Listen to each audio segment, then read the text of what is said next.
Bom, continuando nossa disciplina de contabilidade financeira, introdução à contabilidade financeira, vamos falar um pouquinho sobre, uma introdução, sobre o contexto científico da contabilidade financeira. A contabilidade financeira, aliás, a contabilidade é uma ciência social. Pessoal, primeira coisa importantíssima, não é uma ciência exata, é uma ciência social, porque as informações produzidas pela contabilidade, elas nascem de decisões humanas, de avaliações humanas. Quer ver? Vou dar um exemplo. Eu há pouco falei num negócio chamado depreciação. Depreciação é um registro contábil que reconhece, que o contador é obrigado a reconhecer, o desgaste de máquinas, equipamentos, veículos pelo uso ou obsolescência. Então eu comprei alguma coisa nova, um computador, passa um ano e eu tenho que reconhecer que aquele computador que eu comprei por R$5.000 não vale mais R$5.000 na contabilidade. Vamos imaginar que ele perdeu R$2.000 no primeiro ano, ele agora vale só 3.000, ele ficou mais obsoleto, e o pior é que o teclado já está meio ofuscado, de tanto que eu usei, já uma coisinha já não está funcionando direito, a bateria já diminuiu a vida útil, assim por diante. Veja, a contabilidade apenas reconheceu que aquele produto perdeu valor, mas não há um fluxo de caixa associado. Alguém poderia chegar para mim e falar assim, não, mas R$2.000 de perda de um ano para outro é muito, perdeu só R$1.000. E aí eu e esse alguém vamos começar a discutir se o valor dessa depreciação, dessa perda, eu ia botar entre aspas, não, da depreciação, desgaste pelo uso ou obsolescência, se o valor dessa depreciação é 1.000 ou é 2.000. E aí vamos começar a debater, estão vendo? É uma ciência social. Se é 1.000, 2.000, 1.500, 1.800, é uma decisão que nós vamos ter que tomar entre nós. A expressão monetária, matemática, que é uma ciência exata, matemática é ciência, ela nasce de uma conversa, de uma decisão humana, tá ok? Bom, então a contabilidade estuda o comportamento das riquezas que integram o patrimônio em face das ações humanas. Patrimônio. Nós vamos estudar patrimônio. O que é o patrimônio? Tem uma parte boa e uma parte ruim. Patrimônio, assim, de um lado, vamos botar um T aqui, porque você vai se acostumar com esse T. Nós temos bens e direitos, a parte boa. Do outro, a gente tem obrigações, né? A parte boa do patrimônio, bens e direitos, a parte ruim, obrigações. Daí o sujeito tem um carro, uma moto e um apartamento, mas o apartamento não está pago, ele é financiado. Então ele tem apartamento, tem o carro, tem a moto, tem dinheiro no banco e tem uma dívida para pagar em 10 anos, é uma parte do patrimônio. Bom, a contabilidade não é uma ciência exata ou matemática, apesar de usar métodos quantitativos. A contabilidade ocupa-se de fatos humanos, decisões humanas. Lembrem da depreciação, pessoal, mas tem tudo que está associado à contabilidade tem a decisão humana associada, tá? Na contabilidade, as quantidades são simples medidas de fatos que ocorreram em razão da ação do homem. Então é por isso, esses três aspectos que explicam o porquê a contabilidade é uma ciência social e não uma ciência exata. Cuidado, uma pergunta bem simples, muito comum, contabilidade é uma ciência exata? Não, é uma ciência social, é uma ciência humana, não é exata, tá bom? Cenários contábeis. A contabilidade surgiu da necessidade dos donos de patrimônio de mensurar, acompanhar a variação e controlar suas riquezas. Veja, o objetivo, riqueza está associada ao patrimônio. É uma pessoa que tem um monte de bens e direitos e poucas obrigações, é rico, né? Riqueza, né? Mas, Então a necessidade surge com a necessidade dessas pessoas que tinham bastante patrimônio, que tinham muita riqueza, de eles saberem quanto era o tamanho da riqueza deles e qual foi a variação de anos após anos, se estou ficando mais rico ou mais pobre, perdendo ou ganhando, né? Nos cenários contábeis primitivos, o proprietário era a figura central da ação empresarial. No cenário atual, a contabilidade não se volta mais para o dono, mas para a entidade. No nosso caso, a entidade é a empresa, aquela entidade que visa lucro, que está reunida em torno de produção de bens e serviços, pessoas reunidas com salário, pessoal ganhando dinheiro. É verdade que há outros tipos de entidade, né, para a qual a contabilidade serve também, assim como a administração serve também, igreja, associações, clubes, entidades públicas, né? Mas aqui o foco é empresarial, né? Então, nos cenários primitivos, o proprietário, a contabilidade servia para saber a propriedade do proprietário, ou a riqueza do proprietário. E atualmente a contabilidade está mais associada ou tem um objetivo de fornecer informações para o controle patrimonial da entidade, né? Ah, professor, mas a entidade tem dono. A entidade pode ter um dono, 2 donos, 10 donos, 100 donos, 1000, pode ser até uma sociedade anônima. Ou seja, que não importa quem é o dono, não. Tem vários doninhos das ações e tal, é anônima. O que importa é a sociedade, é a entidade, um estatuto social daquela sociedade, a empresa. É como se fosse um ser vivo, um ser, um ente lá, né? Por exemplo, a igreja, né? Uma entidade super longeva. Nós temos igrejas aí durando séculos, né? Tá certo? E tem empresas, tem outras entidades que duram pouquíssimo tempo, 1 ano, 2 anos, 3 anos, né? Contexto histórico da contabilidade. Bom, nós temos registro de contabilidade lá na Bíblia, né? 4000 antes de Cristo, né? A contabilidade é tão antiga quanto a origem do homem. Livro de Gênesis, né? Rebanhos de ovelhas de Jacó e seu sogro Labão, livro de Jó, considerado o mais antigo da Bíblia, descrição da riqueza desse Jacó e do sogro, né? Rebanho de ovelha, controlava as ovelhas, sabia o quanto que tinha, quanto que nascia, quanto que morria. Esse controle de ovelhas é uma espécie é um inventário que é feito, uma contagem que é feita a cada ano, né, para fins de controle dos proprietários das ovelhas. No caso aí, esse é o registro que o José Carlos Marion faz, que já tem na Bíblia, ou seja, lá já existia contabilidade.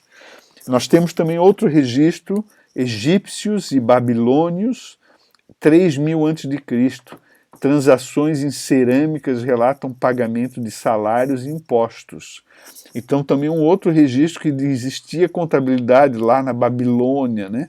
Lá na época dos egípcios, né? Controle de pagamentos, e, portanto tinha algum controle de quanto se gastava, provavelmente quanto se ganhava, qual era a riqueza, o patrimônio, assim por diante. Mas o que nós temos de informação mais recente, histórica, quando a gente pode dizer que nasce a contabilidade científica, é a partir do Frei Luca Pacioli,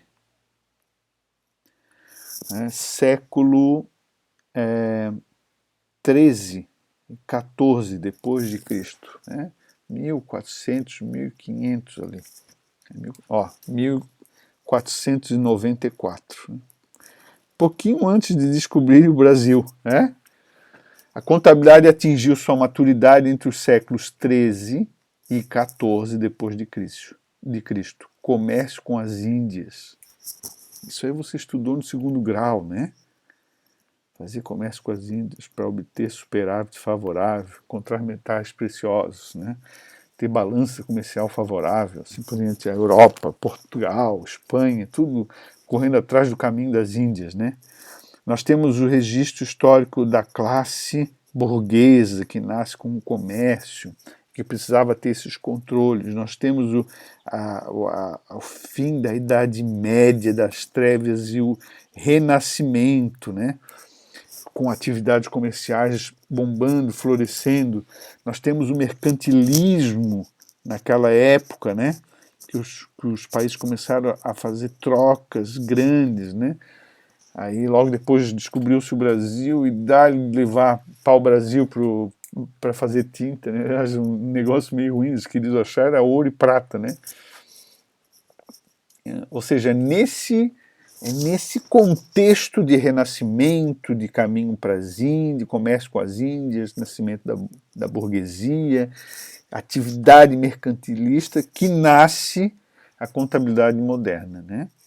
E o trabalho que registra, que cristaliza esse nascimento é o trabalho do frade franciscano Luca Pacioli, Itália, 1494. Aí você pensa, mas puta, um padre desenvolveu um método contábil de partida dobrada. Para toda origem existe uma aplicação, para toda aplicação de recurso existe uma origem de igual valor. Por que um padre se preocuparia com isso? Aí você pensa na igreja. É rica? A igreja é muito rica. E naquela época era mais ainda, né? Então é isso, a igreja se preocupava, tinha essa preocupação de controlar a sua riqueza, seu patrimônio, bens, direitos e obrigações.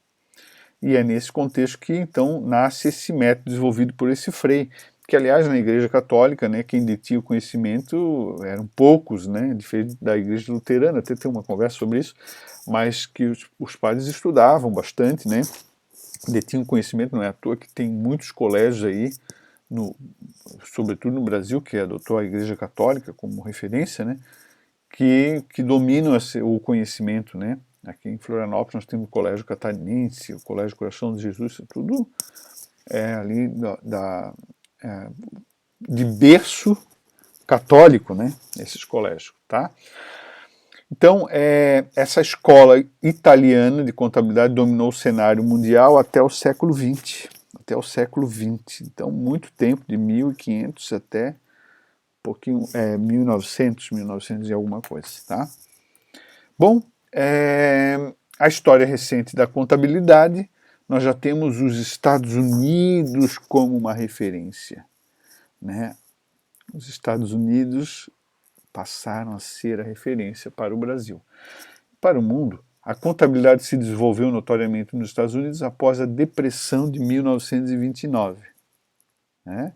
Crash da Bolsa de Nova York, com inúmeras pesquisas na área, crescimento do mercado de capitais e, consequentemente, da auditoria. A escola contábil americana, voltada para a tomada de decisão, domina o nosso cenário contábil atual. A escola americana, né?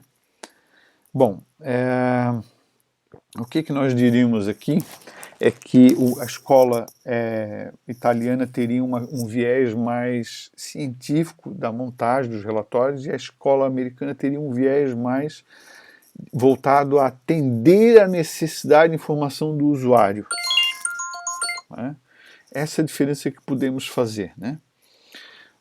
No Brasil, nós temos aqui, então, em 1929, você tem uma mudança de paradigma, né? A contabilidade mundial começa a adotar a escola americana, que se preocupava mais com o usuário da informação, como referência, ao invés da escola italiana, que nasceu lá em 1494. Bom, aqui em 1902 nós tínhamos a Escola de Comércio Álvares Penteado, em São Paulo, que adotava a escola europeia, italiana de contabilidade, basicamente italiana e alemã, está ali escrito, né? Em 46, entretanto, foi inaugurada a Faculdade de Economia e Administração da USP, a tal da FEA USP, tem uma edição de contabilidade, né? Contabilidade, um livro dessa FEA USP, todo ano ele é renovado e tal, né? E a partir de 46, então, nós temos multinacionais anglo-americanas. E aqui nós podemos entender como o início da influência da escola americana no Brasil, 1946. Veja, 1929, nós temos o crash da Bolsa de Nova York, em 46 aqui, o que, 16, 17 anos depois, nós temos uma faculdade inaugurada e a vinda de multinacionais anglo-americanas, né, montadoras de automóveis e tal, que começam a adotar a contabilidade da escola americana. Em 76, nós já temos o domínio da escola americana no Brasil, com o advento da Lei 6.404, Lei das Sociedades Anônimas, que até hoje vige, né, com algumas alterações da lei original, né, mas ela é vigente até hoje e orienta a contabilidade nacional. Ali fala sobre as demonstrações contábeis, fala sobre a contabilidade e fala sobre muitas outras coisas associadas à administração empresarial. Sócios preferenciais, sócios ordinários, outro tipo de sócios e por aí vai. É uma lei bastante estudada por nós no curso de administração. Bom, com isso, fizemos assim uma introdução à disciplina. Nós veremos muitos outros assuntos nesta disciplina. E eu acho que aqui nós temos uma noção, né, nesse roteirinho aqui. Nós veremos no próximo conjunto de videoaulas os relatórios contábeis. Quais são os relatórios contábeis? A gente já fez uma introdução, balanço patrimonial, demonstração de fluxo de caixa, demonstração do resultado do exercício, demonstração dos lucros e prejuízos acumulados, né? Esses são os assuntos da próxima aula, provavelmente. Tem outras demonstrações, nós vamos falar. E depois vamos estudar com profundidade o tal do balanço patrimonial, está aqui, né? Balanço patrimonial estudaremos com um grau de profundidade. Depois estudaremos o resultado do exercício com outro grau de profundidade. Demonstração do resultado do exercício principalmente, tá? Bom, ficamos por aqui. Continuamos então na próxima unidade.